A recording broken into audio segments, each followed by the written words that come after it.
Welcome back to the WW Bar podcast of Behind the Whistle. And today we are absolutely with an influencer in the sport of water polo.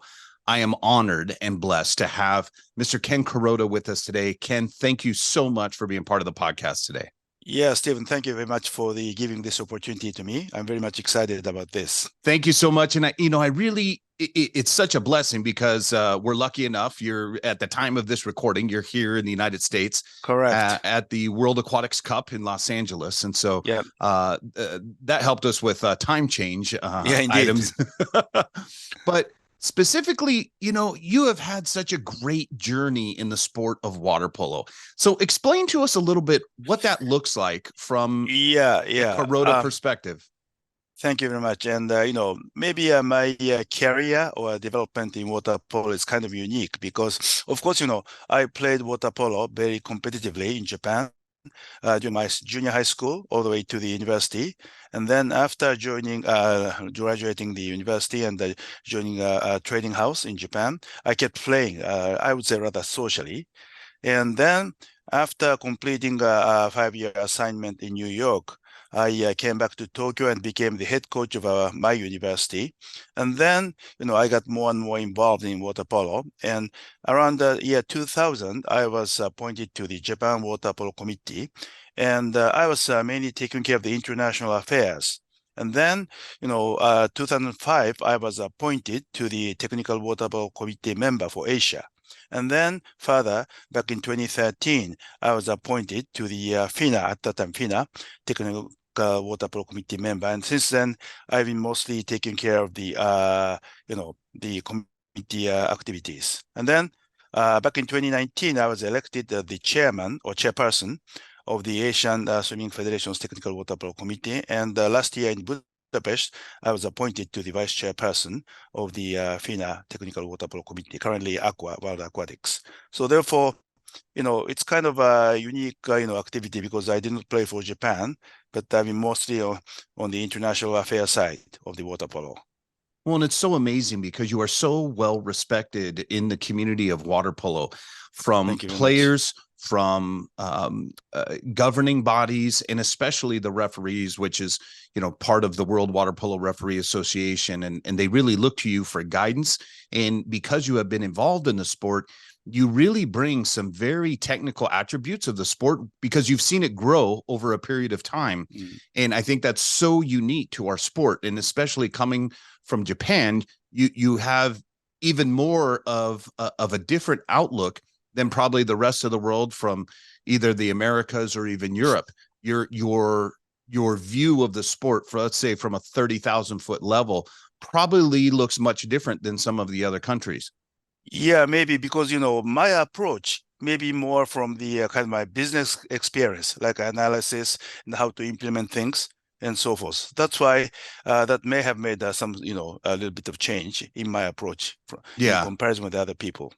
And I think that's so good. And I think, really I want to kind of touch on a couple topics that really I think you have had an influence in, kind of bringing the sport to a new level. Water polo is one of the oldest team sports in the Olympic Games. And obviously things have adapted over time. I even tell people all the time, I said, we still have swimmers breaking world records. So athletes are getting better. They're getting stronger. They're getting faster. And so if we don't adapt as a technical committee, as a referee and all these things, the athletes are going to pass us where we don't really have rules and technical philosophies in place to support the level of the game that it's at. So one of the questions I want to ask you specifically is especially with your role as a vice chairman in the technical committee, how have the rules kind of adapted to current day style of play, and where are we headed with that? And do you think we're on a great path? Because I kind of have my opinion, but I'd love to hear yours. Yeah, the good question because water polo rules have been quite difficult to the people, especially those who have not played or what they were involved in closely. So therefore, one of the key words is that water polo has to be paid attention or loved by the people on the street. So therefore, in that sense, we've been trying to make water polo more speedy and more transparent. And at the same time, since we can see only 20% of the body on the surface of the water, and 80% is the water, subsurface. So therefore, we keep trying to make the rule as clearer as clear as possible. And also, we are trying to lessen the subjectivity of the referees. So therefore, of course, rules here, and we have the provisions, but at the same time, there are lots of applications and interpretation of rule. And Right. in the past, there are some different interpretations, applications. So therefore, especially at this current committee, we are trying to lessen subjectivity of referees as much as possible. So Yes. therefore, thanks to the big support of the VVR, we are now putting together the material so that all the referees and delegates or the officials can be on the same page. This is one of the trials. And this is what's so amazing about the relationship between WWR and Aqua and the technical committee specifically. And you're such an instrumental role in being able to provide that conduit of information, of feedback, so that referees around the world can have the most up-to-date information, get the correct philosophies, so that we're all a unified front for the sport on a global scale. And I think that's just so important to where we're at with our sport. Yeah, correct. So therefore, if you take a look at the most updated instruction to the referee material, this is a kind of a co production by VVR and Aqua. So therefore, we keep collaborating with each other very closely. And also nowadays, we have the good video technology. So right after each game, we can review the referee's activities. And of course, it's a kind of a discussion. It's not a right or incorrect type of things, but it is very important for us to understand what and how referee felt at that time. And then, how we could be better. So therefore, thanks to the VVR collaboration, excuse me, and also video availability, I think we've been able to improve our level to Absolutely. And the better extent. I totally agree with you. And one of the things I want to ask you is about how that kind of develops. The technical committee. Obviously there's protocols to be able to have rule changes and things of that nature, and the technical committee does a great job of maybe some experimental rules that might be under consideration and things like that. But let's just take an example of like the penalty area. Let's talk about how that developed and what does that look like from the TWPC's perspective and how that came to arrive as where it is, so that our viewers and listeners can understand how that is actually in place, not only to help the athletes, but to help the referees. Yeah, correct. So therefore, yeah, that's a very good question, because at this moment, our current committee has a very open, kind of, environment or discussion led by our chairperson, Tamash now. And we always discuss how, we can be better. And also, major continental federation like LEN, also they are taking the major lead of the competitions and so forth, including clubs and so forth. So therefore, Right. we collaborate with them very closely. So therefore, for instance, as you pointed out, in the case of a penalty area, so we now call it, it may not be the official designation, but we call it extended goal area. Means, Right. 2 meter wide and 6 meter. So therefore, especially, in that area, we are paying a closer attention as to what referees should do. For instance, if the exclusion is called in that area with that ball, then what the case we have to avoid is while referee is calling exclusion, ball is passed to the Right. center.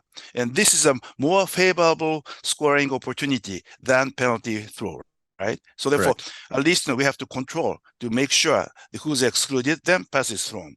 This Right. kind of instruction is very important. We are making it very clear to the referees at every tournament. And also, if, goalkeeper, empties the goal and foul in that area, it should be a penalty. So therefore, like I said earlier, there are some, subjectivity in the past. So Yes. therefore, we are trying to eliminate those subjectivities so that everybody can be on the same page.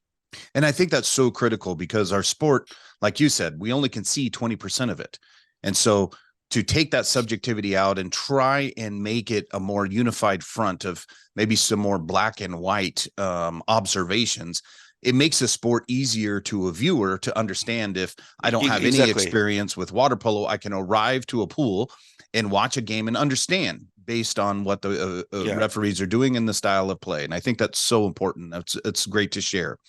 So one of the things is as the sport has clearly developed, what has the TWPC done to kind of expand and the challenges that they're faced to develop the sport and continue it for its improvement over the next few years? Yes, maybe I'd like to touch upon the two things. One is the how we are running the tournament, how we will, and also the other point is the technology, like a video. The first one, we have been trying to change the tournament format because, for Oh, instance, in the case of a world championship with 16 teams, or in the case of a youth or a junior championship with 20 teams, especially this time in Bucharest this year for the 20 years and under junior tournament, uh-huh. there we have changed the tournament format so that top 8 teams will be in the group A and B, and the second tier and third tier, so that we can have more competitive games with the Right. peers.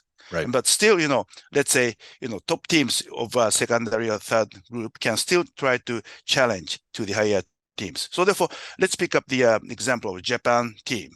So they were in the sort of group C, I would say second tier, but then they became the first in group C, and they, had a game with the Croatia. And Yes. although they lost to Croatia, first of all, their group game with Germany is very close. And then, they had the game with the Netherlands, Romania, and further again, Netherlands. And all these games are very close. So Yes. therefore, with those, close games, they can still develop their own teams. So Correct. therefore, this is kind of a development through those tournaments. So therefore, we are kind of proud of this tournament so that we could also implement the same kind of system to the senior world championships down the road. That's And then, fantastic. And what was yeah, the idea before you step on off of that? Because I think this is an amazing thing that Aqua is doing. What was the envision of behind that? Was to develop the sport as on a global scale? Would that be the yes, reason? yes, yes, correct. So therefore, of course, water polo is heavily led by European teams or European countries, or maybe except for the US and Australia. But then, also being a chairperson of Asian Aquatic TWPC, so therefore I still have a big mission to try to improve the level of Asia as much as possible. So Correct. therefore, in that sense, the Asian teams can also, try and build the skills experience through those, closer games with the peers. And Yes. also, I like to just emphasize that now we are playing a World Cup Super Final here in LA, but now we have developed a new World Cup system. That is, first of all, top teams. In the case of men, 12 teams. In the Mm-hmm. case of women, 8 teams had the Division One tournament. But at the same time, we are organized the continental level Division Two tournaments. And then, for instance, in Asia, Southeast Asian countries also participated to the Asian Division 2 because they can, have the closer game with their peers, and Right. that could be the good preparation for Southeast Asian games. This is a very important tournament for ASEANs. So therefore, this kind of, pyramid system offered very good opportunity to each level of the teams. So therefore, this is another, trial and our experiment to try to grow our sport. That's fantastic. I just think it's so critical because you can only get better when you're playing similar level that's pushing you, but be exposed to the higher level teams on a consistent basis. And I think that's so important on a global scale Yeah, to yeah, push our sport. I think that's fantastic. Now, on the second part, you said yeah. that we've obviously come and technology has entered the world of Yes, water polo, yes, right? What does that correct. look like for water polo? Yes, first of all, we introduced VAR from 2019, and that has been good. But uh, up until last year, VAR covered only goal or no goal situation. And Right. now, from this year, with in connection with the rule changes, we have added the two cases. One is to check the violent action, which may have been missed by the referees, Uh-huh. and secondly, to check the penalty through interference. And again, it is very important for us to ensure the security and safety of players. So therefore, by implementing this kind of a VAR system, we hope we can eliminate and lessen the dangerous cases as much as possible. And on top of that, we tried the coaches challenge at the World League Super Final Women in Spain last year. But at the men's U20 tournament in Bucharest a couple of Uh-huh. weeks ago, we expanded the cases to be challenged further, and we made a test on the experimental basis. And the cases we covered were, first of all, of course, violent action situation, Hmm. and then penalty called or penalty uncalled. And, because, both referees and delegates are human, so therefore there should be some, errors naturally. But Correct. with this kind of a challenge system, we can eliminate those risks to the extent possible. But still, as we made the experiment, we have noticed and found that there are still, lots of, cases to cover. And we still need to, work harder to see how, we can make this kind of provision easier or easily understood by the Yes. coaches and so forth. So therefore, in the Bucharest, we said there's some, confusing situations that some, even some coaches could not misunderstood the provision. So therefore, we are now reviewing our, provision further, and we cannot, implement these experiments at the World Cup Super Final because time was so limited, and we still need Correct. to improve. So therefore, now, we are planning to implement this challenge system again on the experimental basis at the Women's U20 in Portugal in September. Oh, that's fantastic. So therefore, we are, we keep walking, running while we are studying. So therefore, I have to say that we are not perfect yet, but we keep trying to improve ourselves. And that's all we can do. And I think that's the thing, that athletes are getting better, they're getting stronger, they're getting faster. Indeed, So indeed, we need to have resources, and technologies being one of them. Obviously, you've been involved in the sport long enough that prior to technology arriving, you know what it looked indeed. like. Give me your personal opinion. Has technology been a beneficial addition to the sport of water polo? Indeed, because, first of all, like I said earlier, it has to be, easy understood by the people or spectators. Right. So therefore, in other sports, the VAR review situation is televised, right? We have to, Correct. we are planning to implement that in water polo as well. So therefore, all those new technologies have to be transparent to all the stakeholders, including spectators. And it's so unique because we're in a sport that, from a referee's perspective, there's a lot of action that starts on a whistle. And in Right, every other sport, action is stopping on a whistle. right. So it's hard to take this technology and implement it in our sport, when in reality, when the referee is involved, that Yeah, is yeah. promoting an action. Usually it is not stopping an action. So Correct. Yeah, this is one of those things of where technology is such, and there's so many things happening at one time, and we can only see 20% of a player, that VAR and technology has really been able to elevate yeah. the sport as a whole, and even make the referees better. And I Right. and I think that's such a crucial thing, and I think it's exciting. Indeed. Yeah. In simple technologies like the radios for referees, that I can talk to a colleague on the other side of the pool deck. Correct. Correct. Hey, do you see this? Are you watching the two position, things of that nature? And it's really expanded the ability for referees to not only work together, but to have a game that is as perfect as they can get, game in, game out. And I think that's very important, not only Correct. for the athletes and the countries, but also for the viewers as a whole. Yeah, indeed, because water polo is kind of a contact sport. That's a unique part of water polo. So therefore, we have to still allow some sort of a contact to some certain extent. But then there's a kind of a level, beyond which the contact or impeding cannot be allowed. So therefore, in order to implement, this kind of a provision or a standard easily or more clearly, so therefore, it is very important that we have a radio and VAR and types and so forth. Well, I think it's been a fantastic addition, and I really think it's elevated our Yeah. sport. One of the last questions I want to ask you is that, here we are, and we're coming up on an Olympic year. For our referee members of WWR, some maybe have refereed internationally, maybe some are still reffing domestically within their countries. What advice would you give them as the vice chair of TWPC to make sure that they're doing everything they can to get better as a referee? What would your advice be to them? That's a very good and also difficult question. But I think, for instance, if I work or officiate a delegate, I don't think I'm a right always. First of all, referees should have the better view and angle than we do. And the referee has, their own experience and opinion. So therefore, especially after the, game, when we sit down together to review the game, usually I try to think twice or thrice to see, how I, observe the situation. And Yes. I try to ask how and what referee, judged or thought at that time. So then so that, we can develop our mutual discussion. I think we are both, colleagues. So therefore we need to try to develop or, improve with each other. I agree. And I think open dialogue helps that because Yeah. I have always learned, and sometimes some of the most valuable conversations can come from your peer group, whether it be the TWPC or your fellow referees who are watching your game, of what they saw at the same time. They have a different angle, they have a different outlook of the sequence of events.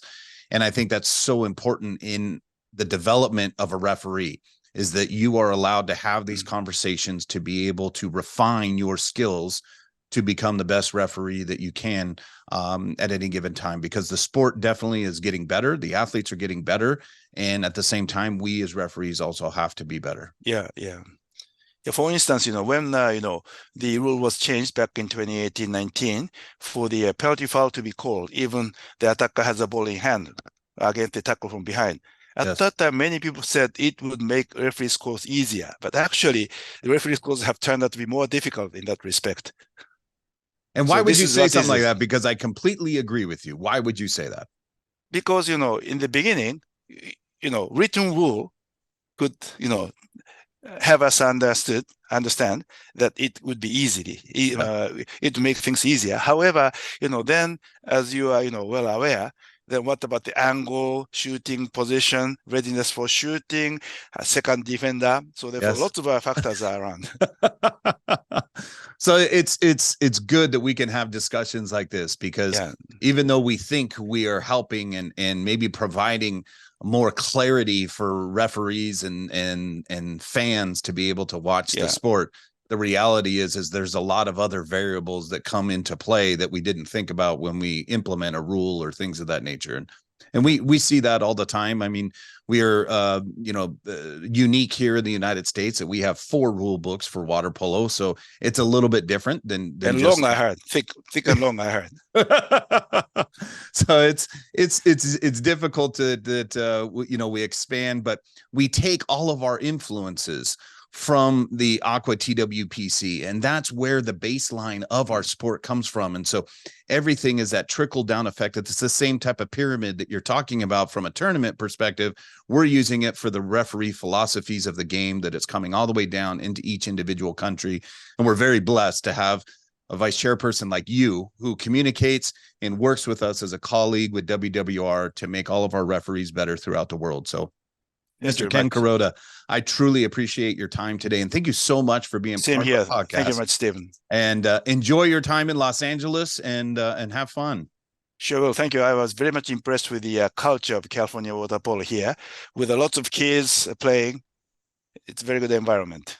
Yes, it's fantastic. We will play every single weekend. My children play, so my children will play every single weekend leading up to the Junior Olympics, which is in 2 weeks in Orange County, and that will bring together almost 8,000 games in 8 days. I And see. Great. so it's a lot of water polo. Yeah, sure. So thank you so much, Ken. I appreciate it, and we would love to have you back on in the future as well. Thank you very much, Stephen.